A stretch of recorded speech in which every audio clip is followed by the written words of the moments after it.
Bon, les amis, je suis hyper content de vous montrer le fruit d'un paquet de nuits blanches. J'ai un paquet de dirigeants d'entreprise qui m'ont dit j'aimerais bien lancer une newsletter, mais j'ai pas le temps. Et moi je disais, bah il te suffit d'utiliser de l'IA, non? On me disait oui Nathan, c'est pas si simple que ça, comment je fais, machin, s'il te plaît Nathan aide-moi, je te donne des parts de mon entreprise. Bon ok. C'est faux. J'ai essayé de faire un système qui automatise toute la création de newsletter en partant de la génération d'idées, en allant jusqu'à la rédaction d'articles. Et franchement, bon ça m'a pris quelques jours et puis bon je suis déjà bien occupé, donc effectivement j'ai fait ça la nuit. Mais globalement, je suis arrivé sur un résultat que je trouve assez bluffant. J'ai tout fait en no-code. Et donc je vous montre deux choses dans cette vidéo. La première, on va commencer par ça, c'est le résultat. Et la deuxième, je vous montre l'envers du décor, comment j'ai tout créé, comment j'ai utilisé les assistant GPTs, comment j'ai utilisé l'IA Perplexity, comment j'ai utilisé N8N, comment je suis allé chercher mes informations. Bref, je vous montre tout l'envers du décor pour que vous puissiez comprendre comment tout ça a été réalisé. Donc je rentre pas dans les outils pour l'instant, je vous montre juste comment ça fonctionne. Je vais lancer la conversation. Là il me dit coucou, je suis Floki. Bon alors il doit y avoir des fautes, j'ai pas relu. J'ai fini hier. Il n'y a pas le temps, faut tourner. Donc d'abord, il me propose de mettre à jour sa base de connaissances avec les derniers articles du moment. Ça veut dire quoi? Ça veut dire qu'il va venir en fonction de sources que j'ai identifiées, comme TechCrunch par exemple, parce que moi mon but c'est vraiment de faire une newsletter IA, donc je veux des sources tech et fiables. Et bah il va venir en fonction de ces sources prendre tous les derniers articles qui ont été publiés de maintenant à il y a 7 jours. Donc là je vais cliquer sur oui, et donc concrètement ça va venir choper tous les articles des sources identifiées et venir l'ajouter en knowledge à un GPTs que j'ai fait. De là je vais commencer par lui dire ok bah je veux les meilleurs articles. Là a priori il y a 200-300 articles qui ont été envoyés à mon IA. Donc j'en veux pas 50, j'en veux que 10. Et donc là, il faut savoir que moi, je vais donner mon audience, je vais donner les sujets qui m'intéressaient. Par exemple, je dis, bah, j'aime bien avoir des sujets sur la data et la privacy, j'aime bien avoir les nouveaux outils. Bref, je vais donner des critères. J'ai aussi dit que bah, mon audience elle était française, que elle n'était pas forcément hyper technique, en tout cas c'était pas des développeurs. Et donc en fonction de ça, il va réfléchir et venir me sélectionner les 10 meilleurs articles. En attendant, je peux prendre mon café, parce que bon, ça prend un peu de temps, il faut réfléchir. Mais ça prend toujours moins de temps que des heures et des heures à éplucher des articles et puis se perdre sur les réseaux sociaux, etc. Là au moins tout se passe dans l'application. Donc qu'est-ce qu'il me dit? Première actu. Bon, je l'ai devancé parce que j'ai fait une vidéo hier là-dessus, Sora, sur la génération de vidéos. Et ensuite, il me dit que OpenAI est valorisé à 80 milliards. Je savais pas. Bref, et il me donne plein de news hyper intéressantes. La plupart sont de TechCrunch, mais on voit que j'en ai d'autres. J'ai The Guardian et Technology Review. Bon, bah on n'a qu'à prendre la première. On va se dire que ce qui nous intéresse, c'est ça. On va ouvrir le site. Ah ouais, la vache, j'avais pas compris. Ah non, en fait, il me parle pas juste de Sora. Il me dit que ça peut aussi générer des jeux vidéo. Bon, je vais justement faire le travail. J'ai pas le temps de lire cet article. Je suis pressé. Dépêche-toi! Je vais dire, ok, je veux approfondir un sujet. Là, il va me demander le sujet de l'article. Donc là, je vais copier-coller le titre et lui envoyer. Et ensuite, il va me demander l'URL. Et là, je vais lui envoyer aussi. Et là, je vais lui dire, ok, fais des recherches en ligne. Et là, concrètement, qu'est-ce qu'il va faire? Il va venir prendre la page que je lui ai envoyée, donc via l'URL. Il va venir tout scanner, absorber les informations, en faire un résumé avec GPT. Et il va aussi, en fonction du sujet que je vais donner, là, je ne suis pas embêté, j'ai donné le titre de l'article, mais j'aurais pu le modifier. Il va venir faire des recherches complémentaires là-dessus. Et donc là, c'est hyper intéressant. Si je regarde tout en haut, j'ai le résumé. Tout est en anglais, c'est un choix que j'ai fait. J'aurais pu avoir tout en français, mais je trouve que les news américaines sont plus pertinentes et donc je préférais qu'ils réfléchissent en anglais pour l'instant. Donc l'article, a priori, dit que, bah en fait, vu qu'on peut paramétrer, on peut vraiment venir choisir les types de ratios, les types de monde, etc. Bah en fait, ça va pouvoir s'appliquer aux jeux vidéo et donc que ça donne des perspectives énormes. Donc ça, c'est hyper intéressant. C'est ce que l'article dit.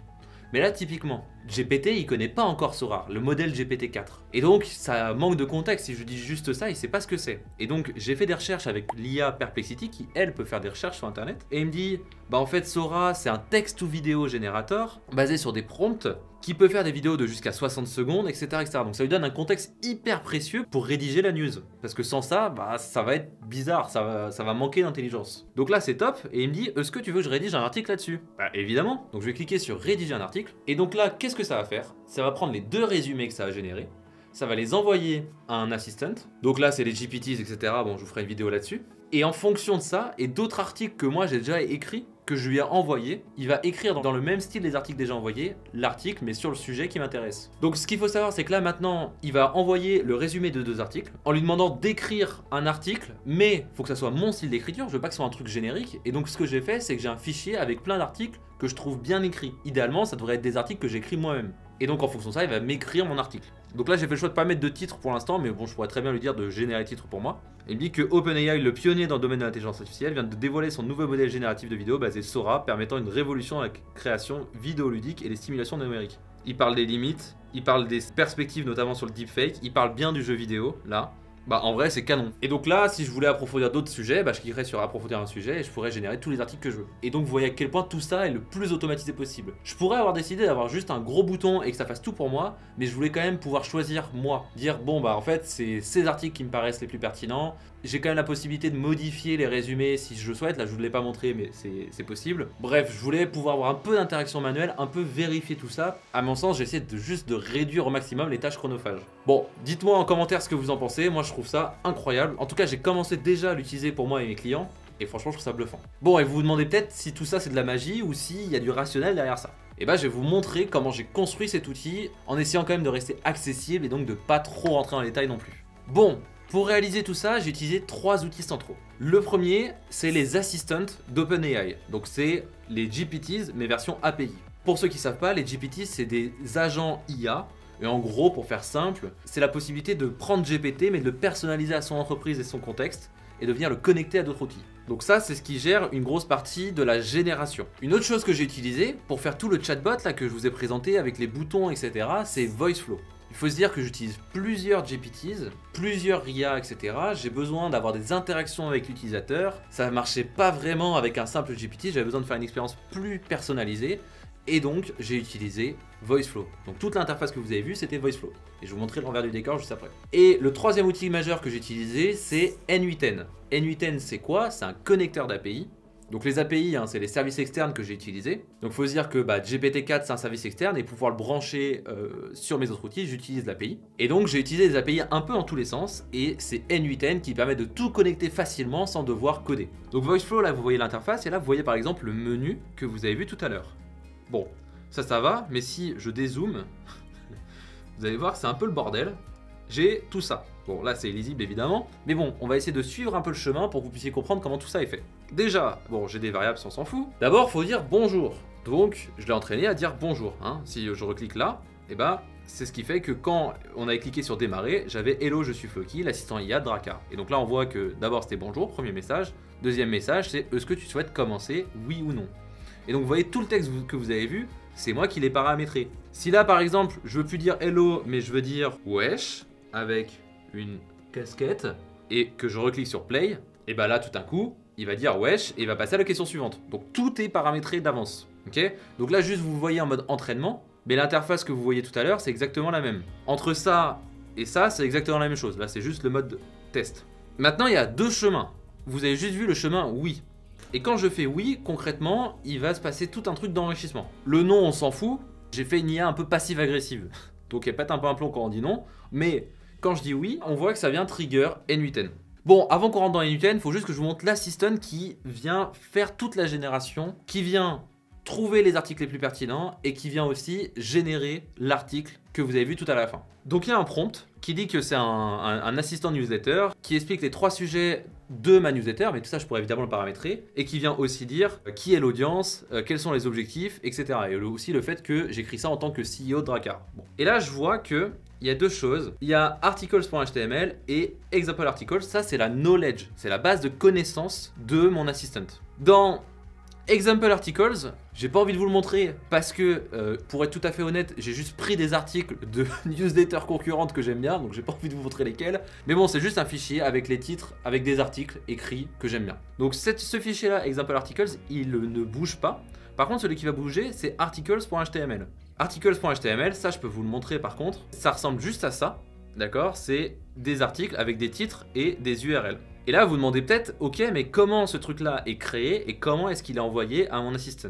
Et bah tout ça est géré par N8N. Ça vient trigger une fonction en particulier, et en l'occurrence, ça vient trigger cette fonctionnalité dans N8N. Bon, il y a des webhooks, je rentre pas trop dans le détail, ça va parler aux développeurs, pas aux non-développeurs. En gros, le webhook, c'est un peu comme le bouton démarrer. C'est-à-dire que quand je lance le lien que vous avez vu sur VoiceFlow, ça va démarrer ce script et je peux transmettre des informations via l'URL. Bref, oubliez si vous n'êtes pas développeur, c'est pas très grave. Donc là, il va se passer plusieurs choses. D'abord, il y a toute une logique de venir supprimer les fichiers utilisés précédemment. Parce que ce qu'il faut avoir en tête, c'est que tout ça est relié à un assistant. Si je vous montre, c'est l'équivalent d'aller sur mon assistant, de prendre ce fichier et de venir faire supprimer. Pourquoi? Parce que les assistants ne peuvent avoir que 20 fichiers maximum, et puis même c'est des fichiers qui ne seront plus utilisés après, donc autant les supprimer.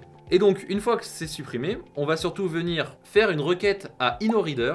InnoReader, c'est quoi? C'est un centralisateur de flux RSS. Bon, dit comme ça peut être un peu complexe, mais en fait c'est simple. J'ai des sources que j'ai définies. Donc là, le blog Google AI, les news du MIT, TechCrunch, etc. J'ai même quelques newsletters. Et là, par exemple, prenons TechCrunch. En fait, c'est assez simple. À chaque fois que TechCrunch publie un article, il publie aussi en flux RSS. Et donc, je peux venir récupérer les informations. Mais là, ça vous parle peut-être pas du tout. Mais en réalité, c'est juste ça. Là, ce que vous voyez, ça et ça, c'est strictement la même chose. C'est juste qu'il y en a une qui est faite pour des humains et l'autre qui est faite pour des robots. Mais la plupart des blogs ont ça, c'est-à-dire que à chaque fois qu'ils publient, ils publient aussi en RSS et du coup, on peut venir le choper en automatique dans d'autres outils. Et donc, InnoReader, ça fait ça vient choper les articles de blog de sources qu'on a identifiées et ça vient les généraliser. Et donc là, j'ai tout un bloc avec des sources qui me paraissent pertinentes. Et donc, c'est un feed RSS qui vient tout centraliser mes feeds RSS. Et donc, si je clique sur Entrée, et bien en fait, je vois que j'ai des items avec des titres et des contenus de blog dans tous les sens. Et donc derrière, moi je viens récupérer cette page-là, je viens m'assurer qu'on est bien à moins 7 jours. Donc je veux pas des articles plus vieux qu'il y a 7 jours. Je viens en créer un fichier, je viens l'uploader sur mon assistant et je viens dire que j'ai terminé ma tâche. Donc là, du coup, quand il a terminé, il reçoit un succès et là, il va nous dire parfait, je suis à jour. Ensuite, il va créer un thread. Donc en gros, c'est une conversation dans l'assistant. Et donc on n'envoie pas encore de message. Pour l'instant, on vient juste créer la conversation dans l'assistant. Bon, il y a plein d'options, mais ça va venir lui dire, si je clique sur donne-moi les 10 meilleurs articles, et ben ça va venir faire un prompt qui est pas très lisible comme ça, mais en gros, on le voit. On dit bon, bah dans le fichier articles.html, tu vas venir trouver le top 10 des articles qui sont relevant pour les project managers et business owners, etc., etc. Donc là, c'est mon prompt qui lui dit comment sélectionner les 10 articles les plus pertinents. Et tout ça est évidemment changeable si besoin. Derrière, ça vient publier le message. Et derrière, j'arrive dans la notion des assistants. Je rentre pas dans le détail de comment fonctionne l'assistant parce que c'est un peu complexe et je vais vous faire une vidéo dédiée. Mais globalement, c'est là qu'on voyait le chargement en cours, etc. Et ça vient m'afficher la réponse. Donc ça, c'est l'étape 1. Passons à l'étape 2, comment faire des recherches complémentaires. Donc là, on va reprendre l'exécution de tout à l'heure. On reprend le lien qu'on lui envoyait via le webhook. Là, on voit que j'ai un truc horrible, hein, doctype, HTML, etc. Donc là, vous dites peut-être, mais qu'est-ce que c'est ce bordel? Mais en fait, il faut vous dire que si je reprends ma page de tout à l'heure, là, celle-ci, si je fais View Page Source, et ben là, j'ai doctype HTML, langue machin, et en fait, c'est exactement ça que N8N vient choper. Donc là, si vous regardez, c'est exactement la même chose. Derrière, moi j'ai un truc pour cleaner la data parce qu'il y a plein d'éléments qui ne m'intéressent pas et donc j'ai un script en JavaScript pour venir cleaner les autres choses. Et derrière, je vais demander à GPT 3.5 Turbo de venir me faire un résumé de ce qu'il arrive à lire. Dans Perplexity AI, je vais venir envoyer un prompt qui lui donne un peu de contexte. Je lui dis que je veux les dernières news de il y a moins de 30 jours. Ah bah d'ailleurs, je vois qu'il y a une faute. On va la corriger tout de suite. Donc c'est l'avantage d'un LLM, hein, c'est que même s'il y a des fautes, ça vient quand même comprendre. Et je lui dis, tu vas me trouver les dernières news à propos du sujet que je lui ai envoyé. Ensuite, il vient me formater la réponse et il vient répondre. Et de là, il chope la réponse et il va me faire un résumé de l'article et un résumé des recherches parce que j'ai les deux qui sont envoyés par mon webhook. Et la troisième étape, c'est de rédiger l'article. C'est un peu le même système que pour trouver les meilleurs articles. Je vais envoyer le résumé que j'ai sélectionné ou demander à l'utilisateur de l'écrire et je vais venir demander à l'assistant d'écrire l'article. Et donc le prompt, il est assez simple. Je vais dire, tu vas m'écrire un article en français dans le style des articles qui sont écrits dans le fichier examplearticles.md. Et ensuite, je viens lui donner le sommaire et les recherches en ligne. Et en fonction de ça, il va me rédiger l'article. Bon, voilà l'explication que je peux vous faire sans trop rentrer dans le détail. J'espère que ça nourrit un peu votre réflexion sur comment vous pouvez implémenter l'IA dans votre entreprise. Si vous voulez que je vous fasse des tutoriels sur comment le faire par vous-même sur VoiceFlow, N8N, etc., dites-le moi. Mais dites-moi surtout dans les commentaires le type d'application que vous voudriez faire. Parce que j'hésitais à vous faire un tutoriel, mais je me suis dit que ce serait peut-être trop complexe ou autre. Donc dites-moi ce que vous voudriez. Surtout, si cette vidéo vous a plu, abonnez-vous pour pas louper les suivantes et likez-la. Et enfin, si vous avez besoin d'implémenter de l'IA dans votre entreprise et que vous voulez vous faire accompagner, et ben vous pouvez me contacter sur dracar.io ou sur mon LinkedIn. Vous avez tout ça dans la description. Merci beaucoup d'avoir regardé la vidéo jusqu'au bout et je vous dis à très vite. Ciao!